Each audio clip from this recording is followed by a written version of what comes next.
Yəqin hamınız məndən razıdır ki, Azərbaycanın ən böyük rüşvətxoru İlham Əliyevdir. Vəzifəyə gələndən bu günə qədər yığır, alır, qəsb eləyir.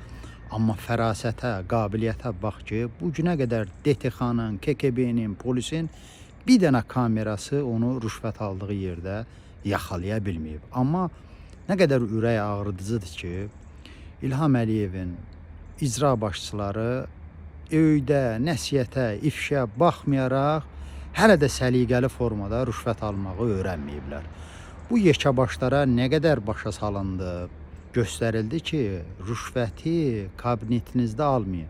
Balakənin icra başçısının, həbs olunan icra başçısının videosuna baxıram. Gözü çıxmış qardaşlarından dərs almayıb. Yenə də otağında rüşvət almaqla məşğul olub.